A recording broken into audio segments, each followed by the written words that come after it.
Welcome back to the show, everybody. Our guest this evening is the National Communications Director of the 10th Amendment Center, which is incredibly appropriate for this week. Mike, there's just nothing going on in the news for us to talk about, but I think we'll figure out a way to fill up the time. Mike Maharrey, welcome back to the show. Yeah, I was wondering, why did you even invite me this week? Also, I just have to say, best music in late night, whatever this is. Yeah. Yeah. Yeah. Well, yeah, yeah, what is this? I mean, it's like, I was about to say late night TV, but obviously this isn't TV, but late night video, late night something. Could you imagine just for one night them replacing Jimmy Fallon with me? I think that would be epic. Well, I mean, it would definitely be the last time I'd ever be allowed on TV. That's for damn sure. Mike, lots happened in the past week. We're going to try our best to condense several different rulings. We're going to talk about abortion, which, as everyone knows, is one of my personal favorite things to talk about. Yeah. And now it's appropriate to talk about it. It is. But there was a lot of rulings over the last week and a half, 2 weeks. Second Amendment, prayer at football games has reared its head once again. Of course, obviously, the overturning of Roe v. Wade. So we're going to try to do things a little bit chronologically. We're going to start with the Second Amendment ruling. SCOTUS rules against the state of New York on Second Amendment grounds. Starting there, Mike, just as a brief overview, can you explain for the audience what a may issue state is versus a shall issue versus a none of the above? What does that mean? Sure. So a shall issue state, which I think certainly most southern states, and I really think most states that have a concealed carry program are shall issue.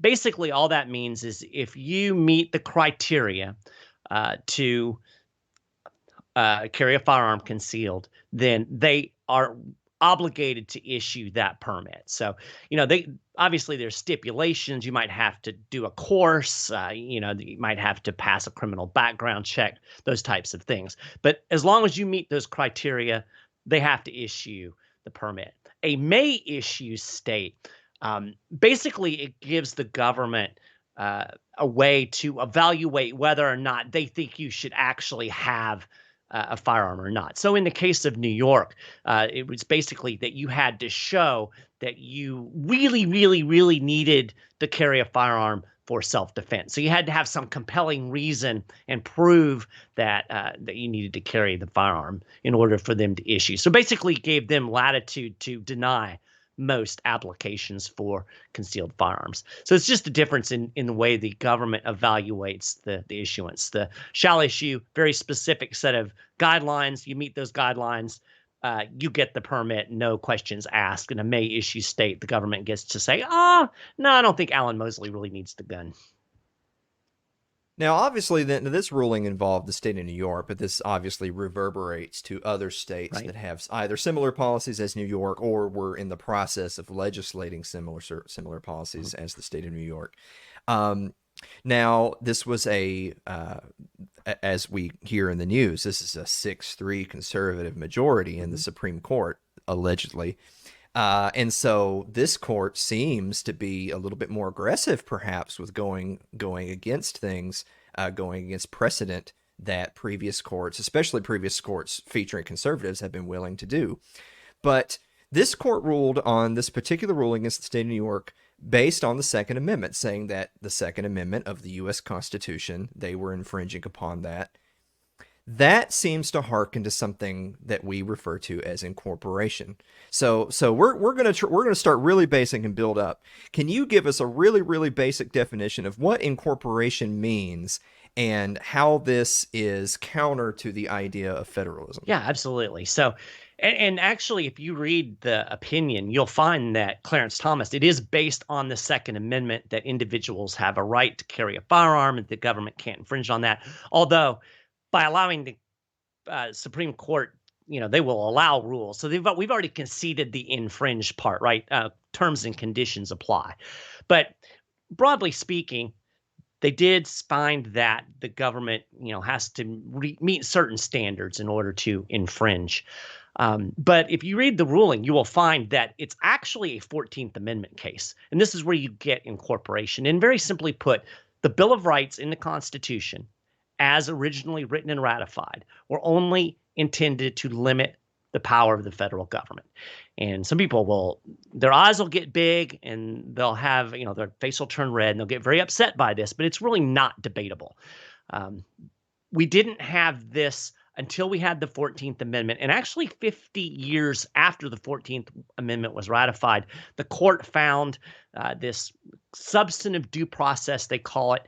And through that, they determined that they could impose the Federal Bill of Rights on the states. Up until that point, up until a case, I think it was in 1929-ish, we never saw the federal government interfering with anything going on at the state level through the Federal Bill of Rights. So incorporation simply allows the court to effectively veto a state law or a state policy based on their interpretations of the Bill of Rights. And of course, if you understand federalism, and when we say federalism, we simply mean the division of powers between the state governments and the federal governments, we now have a situation where the court is effectively usurping state authority and state power based upon the 14th Amendment and this incorporation doctrine. I've written an article where I actually make the case that the incorporation doctrine has completely destroyed and effectively nullified the 10th Amendment because it allows, again, the federal government to have veto power over state laws and state policies where that was never intended. And in fact, I think most of the founders would be flopping around in their graves if they realized that this was going to happen.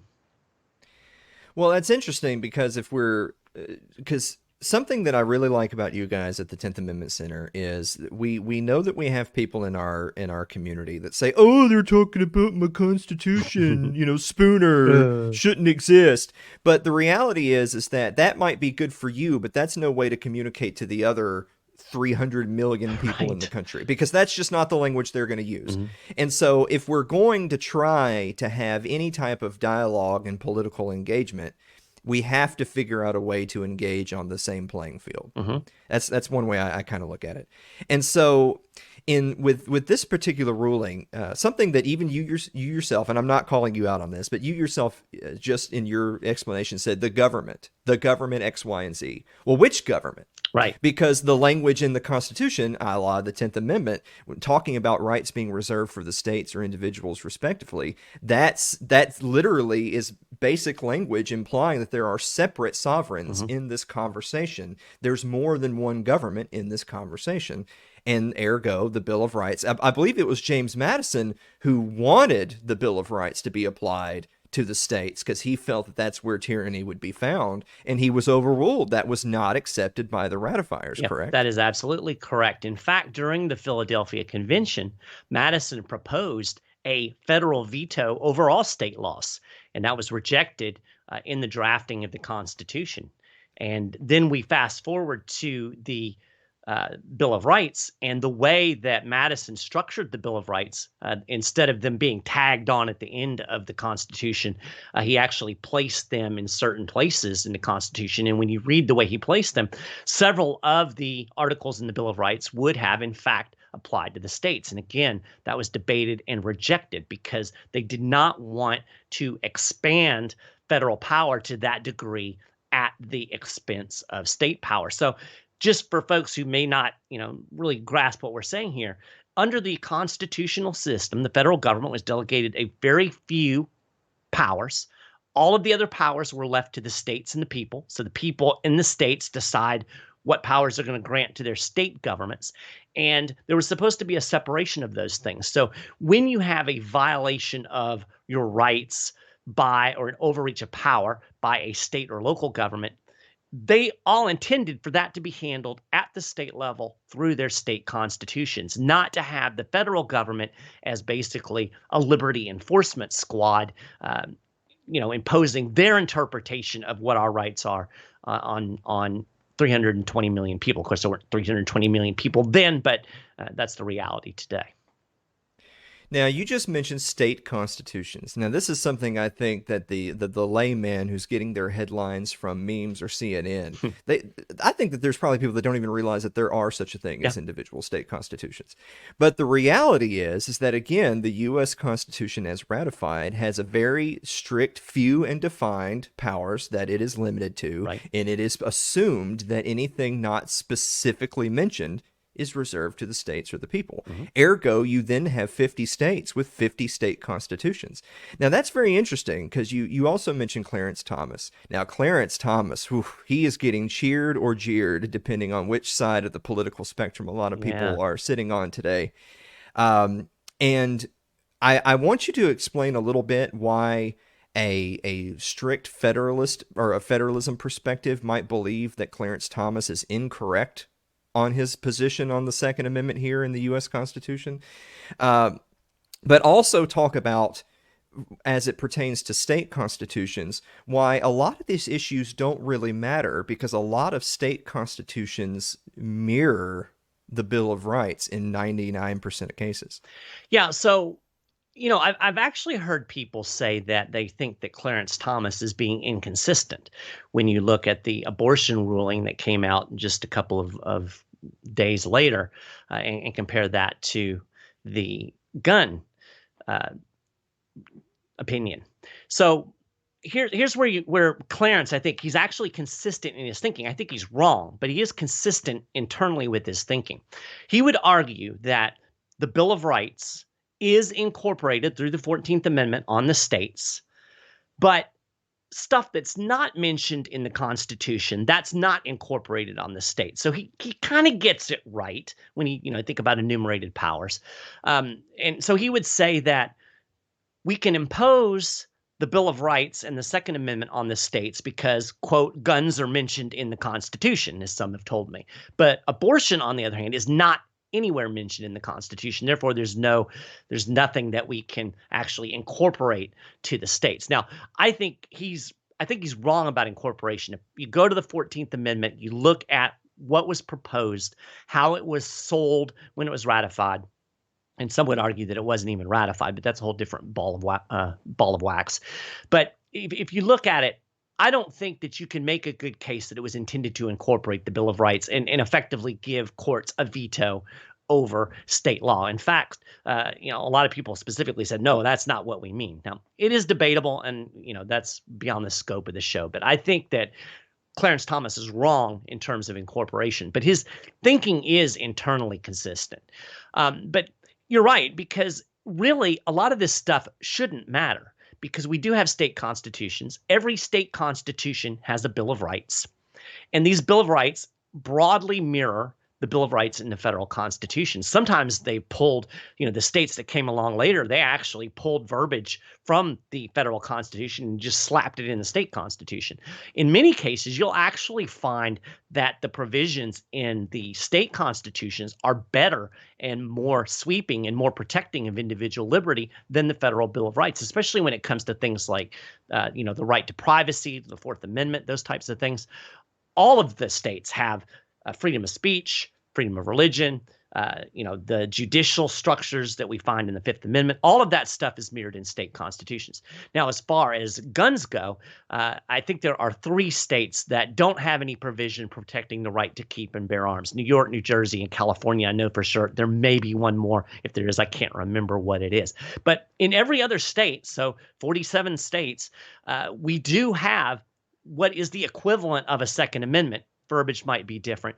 But the point is, if your state is violating your right to keep and bear arms under the original constitutional system, you should be suing your state in state court under the state constitution. That's the way it was set up. Now, people will get upset about this because sometimes states aren't very good at protecting our rights. Of course, the federal government isn't very good at it either. So you got to draw the line somewhere, right? And so my position has always been that centralization of power is the biggest threat to liberty. This was what the founders said. They talked about the dangers of consolidation. That was the prime theme of the anti-federalists, those who were opposing the Constitution. Their main argument was that it was going to consolidate power in the central government. Patrick Henry was specifically very adamant against this idea of consolidation. He said it would destroy our liberties. So this was kind of the theme of the founding generation. I agree with them. I think where you might get some things that you like, I mean, from a pure policy perspective, hell yeah, I'm glad that New York, is kind of got smacked down on the permit issuing, because I think it's absurd that the government gets to tell you whether or not it thinks that you need a gun to defend yourself. But from a broader perspective, looking bigger picture, I think really it is detrimental to liberty because you are centralizing more power in the federal government. And I think at the end of the day, to use a term that I really hate, you're going to end up with more encroachments on your liberties from centralized power than not. Well, I'm gonna wax philosophical here for a moment, and then I want you to tell me to what degree you might agree or disagree with this statement. Mm-hmm. For those of us who believe in federalism, the obviously the idea there, beyond the fact that we believe that the individual states are sovereign, or the people respectively, per the 10th Amendment, beyond the fact that we obviously believe in decentralization, and that even if a decentralized power can still oppress you, it can, why would you, if Darth Vader is mean to you, why would you run to the Emperor for help? That's Right. not, you're going from bad to worse. But beyond all of those things, in terms of originalism and constitutional theory, there's this concept that if you're willing to cheer opinions that you like, even though they fly in the face of federalism, then you're setting the stage for a winner-takes-all game at the federal level. Instead of allowing people to be Americans, yet have 50 different options to choose from to find their unique policy preferences where they would like to live, you're driving your opposition to try to oppress you by making it a winner-takes-all game. Does that make sense? Absolutely. I agree completely. I think your point vis-a-vis an escape valve is very important, because something that I've learned and I've come to appreciate more as I've gotten older and kind of been involved in this liberty game longer is that different people have different conceptions of liberty, right? Some people, like, the most important thing is that they have access to weed. And obviously, there are a lot of states that are really good on guns, that are really bad on weed, Kentucky and Tennessee. Um, on the other hand, there are people who their number one thing is, I want to have a gun. Well, obviously, you don't want to live in California. So, it's not perfect, obviously, but in the system of federalism, you at least can kind of move people, and people can kind of organize themselves in a way that is more fitting with their concepts of liberty. We've certainly seen that with the COVID regime, right? We have all kinds of people that are moving to Florida because they like the way Ron DeSantis handled the COVID situation.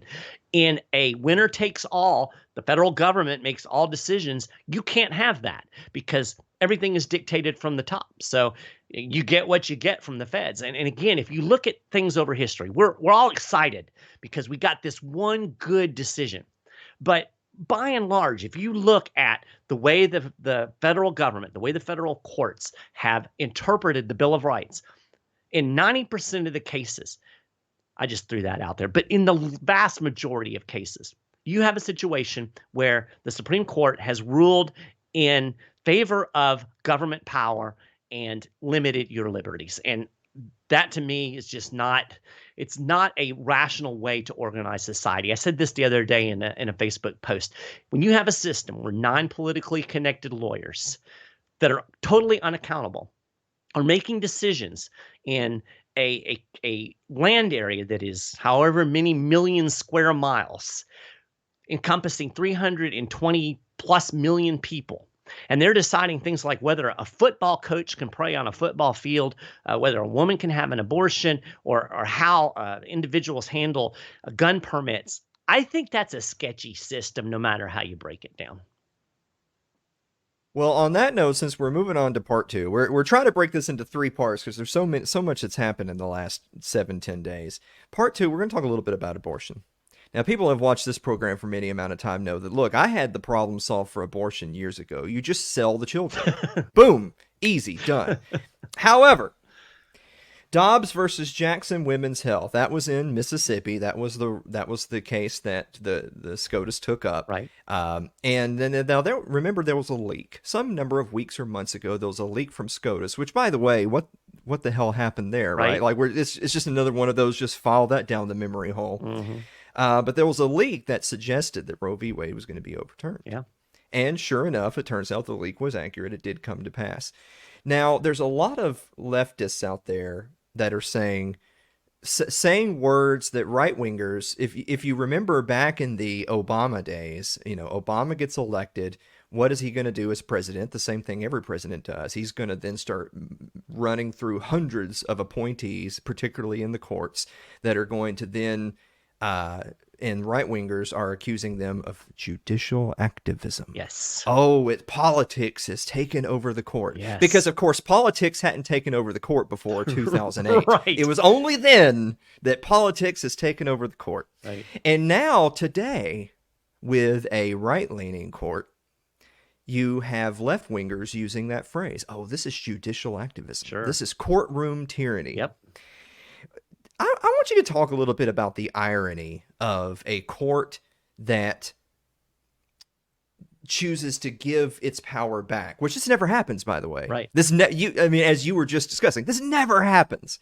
The court always rules for more expansive power particularly at the federal level. They never overrule themselves and send the powers back to the states or the people. This is actually an instance where that did indeed happen. The overturn of Roe v. Wade means this is no longer codified at the federal level. It's sent back to the states.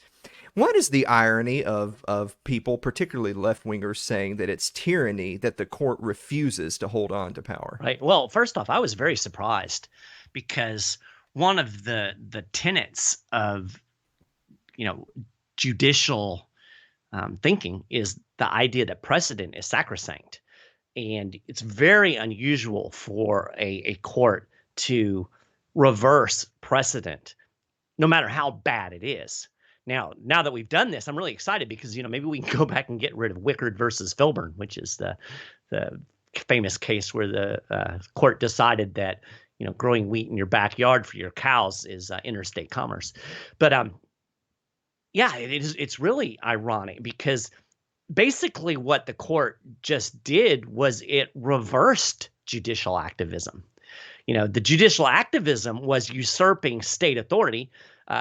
There is nothing in the Constitution that gives the federal government any power to legislate or have anything to do with abortion.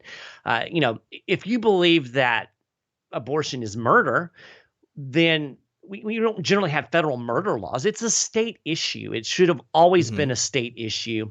And now it is, according to the court, once again, a state issue.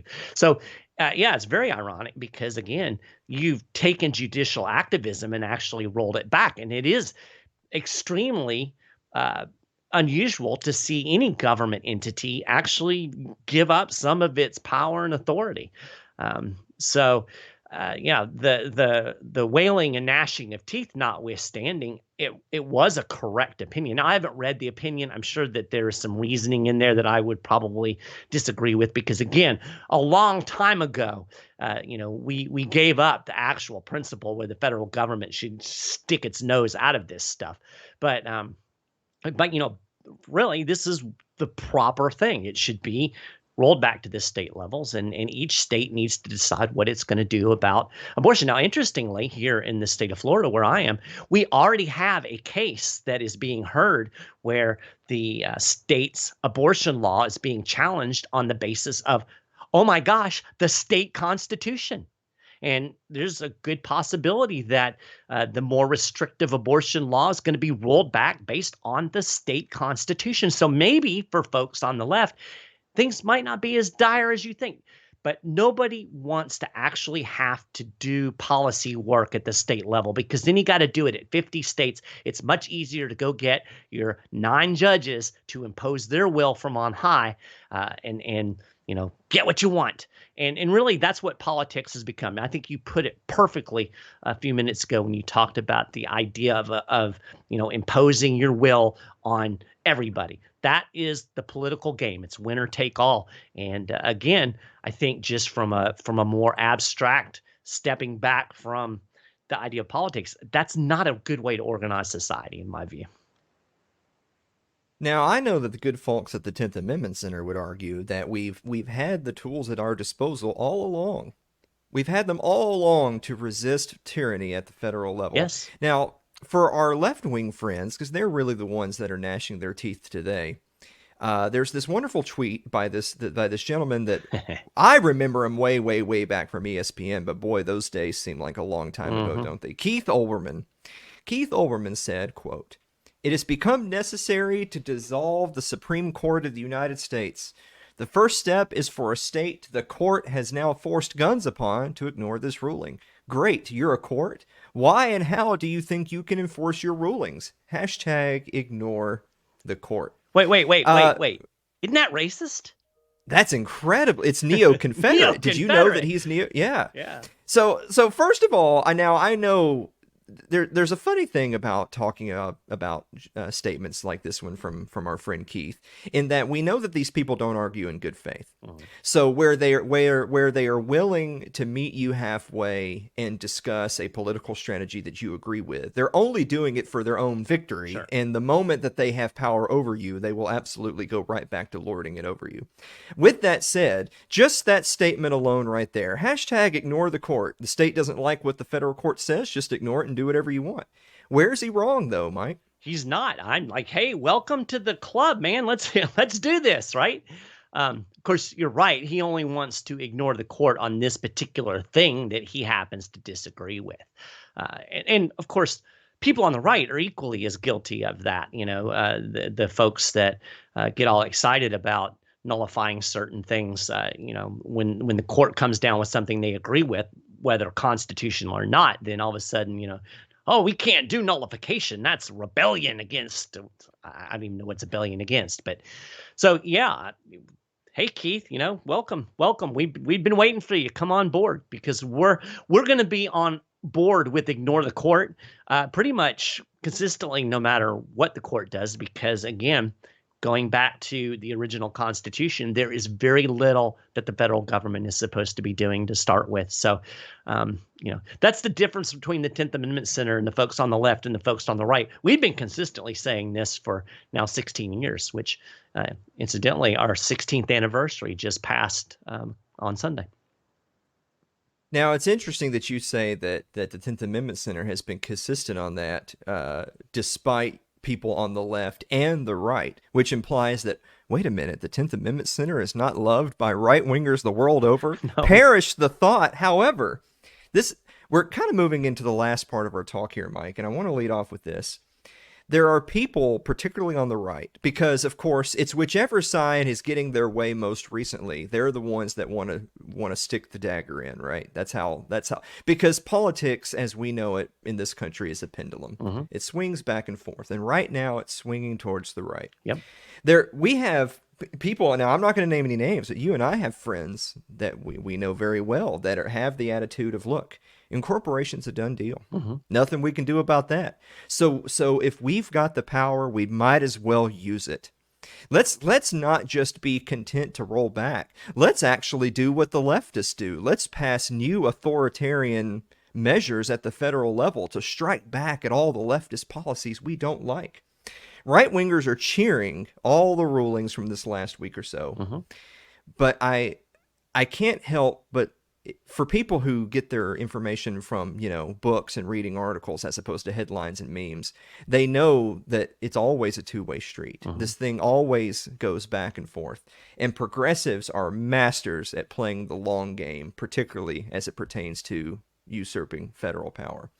What is your opinion of the people, particularly on the right, that are saying, hey, we've got the ball rolling. Let's just go ahead and take that one ring and use it against our enemies? Yeah, I think it's short-sighted. Because, and I guess, I've taken a much longer view of things, again, as I've gotten older and hopefully maybe a little bit wiser.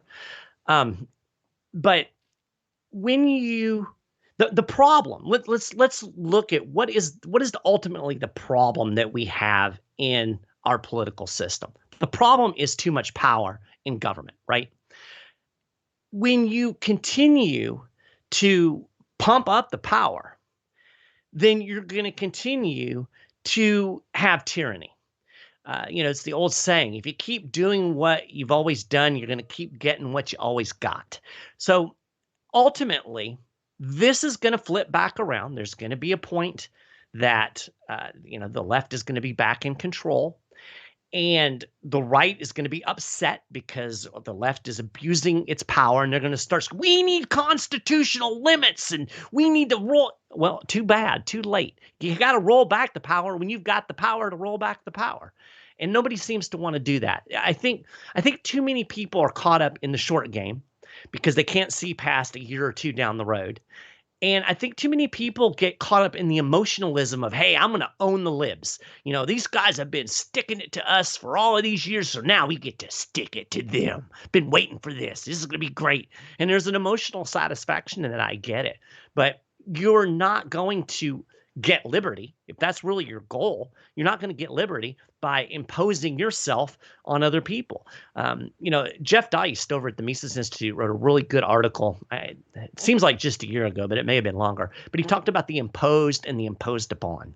And now all of a sudden you've got a lot of people on the right that suddenly get the opportunity to be the imposers.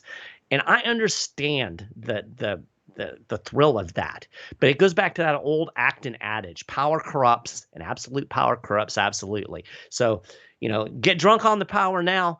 You're going to regret it when you have the hangover and that power is being slammed against your head, 3 or 4 or 5 years down the road. So I'm going to keep pushing. And again, it's a long-term game. As Thomas Jefferson once said, the path to liberty is gained by inches. And I want to gain those inches. And I'm not going to give up inches just because I have the opportunity to own the libs or maybe get some kind of short-term victory that probably isn't going to last unless we have some actual structural changes in the system that rolls back government power on a broad base. Well, something I've said for years now, long before these recent rulings, and I definitely stand by it, is progressives, for better or worse, usually worse, but so this is certainly not a defense of progressivism, Right. but progressives, for better or worse, lead on issues. Mm-hmm. I mean, by definition, that's what conservatives do, right? They like to conserve the status quo. Correct. They're the traditionalists, but what they view as the tradition they're trying to conserve can be the Obama years Right. at this point, Yeah. All those good old days. Yeah, right. And so I've always felt like mainstream conservatism is just sort of a self-defeating prophecy in so much in how they operate. And so by that logic, I can understand right-wingers who say, well, no, let's take the fight to them. Yeah. And their definition of taking the fight to the enemy is hoarding the power and passing draconian laws at the federal level to impose their will on the states. But progressives, for better or worse, tend to lead policy, culture, opinion, society, etc. When things like this happen, so we're kind of getting to the silver linings here. This is what we'll end on, Mike. We'll talk a little bit about the silver linings. I like silver linings. There's perhaps reasons for optimism in some of the things that have happened recently, but there's also reasons to be wary of the future when the political pendulum swings back the other way. Right. I feel like one of the silver linings here is perhaps driving the wedge so deep that the irreconcilable differences become so stark, and the fear, the foreboding that your political opponents are going to be the ones that happen to get the nuclear launch codes when the missiles are ready to strike, so to speak, is so great that it causes a national divorce. Yeah. Something that you're seeing now more people than I think ever before. At least in modern politics, and because of people on the left, more people than ever before using hashtag national divorce in their tweets. Our friend Keith Olbermann right there says, you don't like it, just ignore it. Yeah. They don't tell us what to do. To me, that's the precursor. If you can continue on in a union, if you will, that respects each other's sovereignty, then so be it. But if you can't, then the next logical step is you break that union apart. Yeah. What do you think about evaluating this as a silver lining? that if progressives tend to be the ones that lead, and right now progressives are the ones getting the bat hit over the top of their head, progressives being the ones that ultimately break the union apart. I'll end with this and let you have the final word. I've said many years, Texans love to about, isn't it like every 2 or 3 years Texas likes to bring up into the national conversation, well, we're going to secede if you keep doing this or that. I have long said, if we see a state secede in our lifetime, then the dominoes will fall. And the first state to do it won't be Texas, it'll be California. Yeah, I think that's What do you think about that? I think that is highly likely. It's interesting because right after the abortion opinion came out, there was a whole bunch of people that were like, that's it, I'm leaving Texas. Good.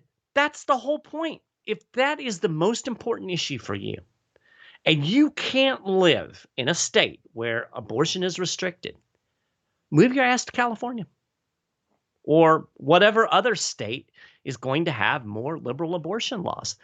And I don't mean that to be mean. It's not like, well, you don't like it, just leave. No, that's the whole point of a decentralized system. And, if you don't like the way New York does its permit laws, move to Kentucky. You don't even have to get a permit there, So I like this reordering. And I think the more reordering that you get, the more likely it is that somebody's going to take the political impetus to actually start breaking that union. I think something you may see first is a state splitting up, as opposed to having a state become its own country. Maybe you see, the northern counties of California join Idaho or something like that. I don't know if I just made a geographical mistake. I probably did. But Oregon, whatever. Where you start seeing this reordering of states, and I don't see why that's a problem. There's nothing that says that this current political union is, again, to use the word, I like the word because it sounds cool, sacrosanct. There's no reason that we have to have a big nation, using air quotes, of 50 states. Maybe we'd be better breaking it up into parts.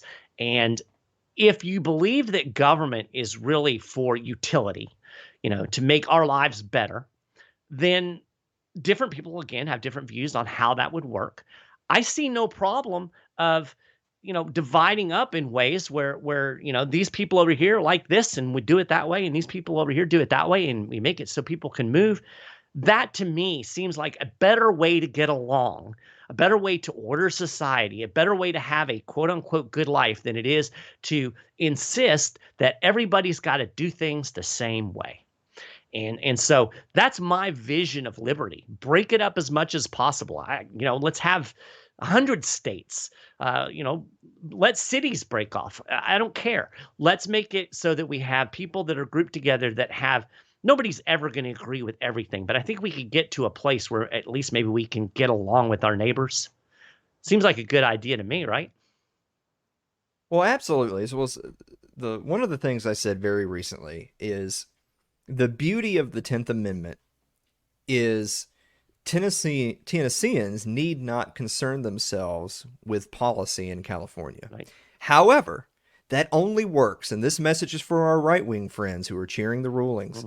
That only works when Tennesseans also don't worry themselves about the plight of Californians. Yeah, I like that. It's so interesting, and well, thank you for that. But I really stole the principle of that from you, because I think I had seen you talk recently talking about how if you're going to use as an argument that, well, my dear friends in California don't have the same liberty as me, so we're going to have to liberate them via federal law.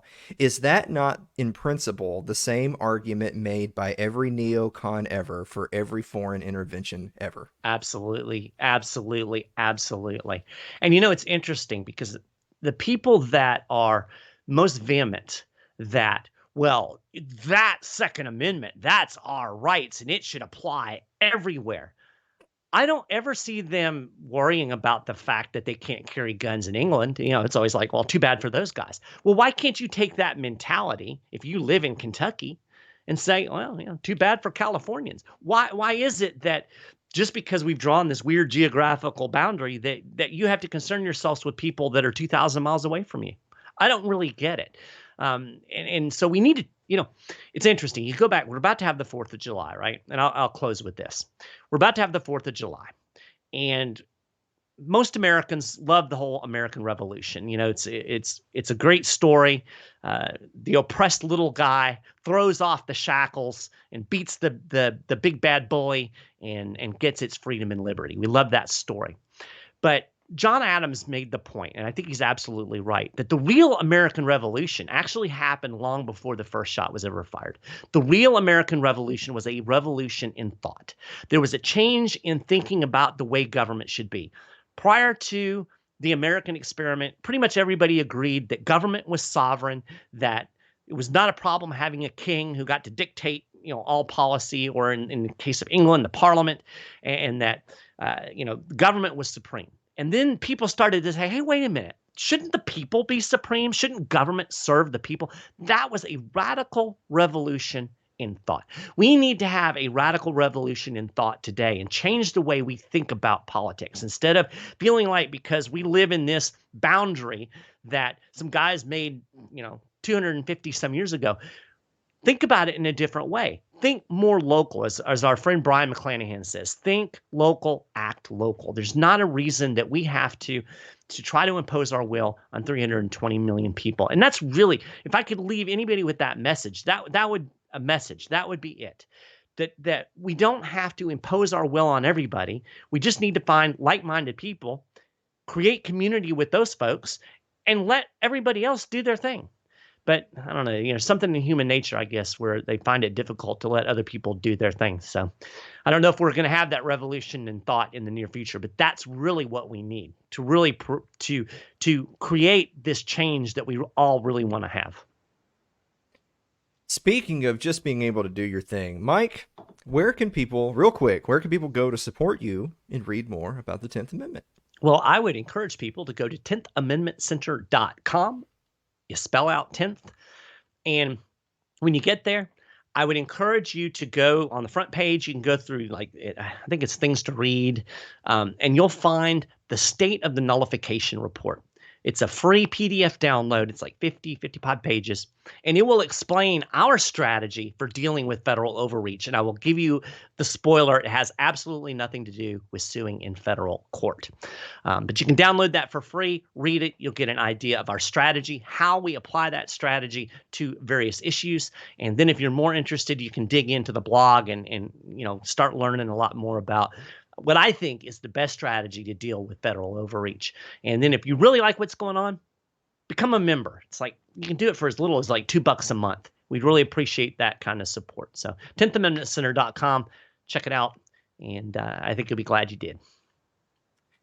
Well, on that note, thank you so much, Mike. I think we did it. I told you before the show started that this is going to be a weird episode this week. Instead of having like half and half funny nonsense and half guest segment, we're going to do like 45 with you and 15 funny nonsense. And we did it with 2 minutes and 5 seconds to spare. Nice. How about that? Some people are going to say that the last 45 minutes has been nonsense, but well, yeah. Well, yeah. They're retarded.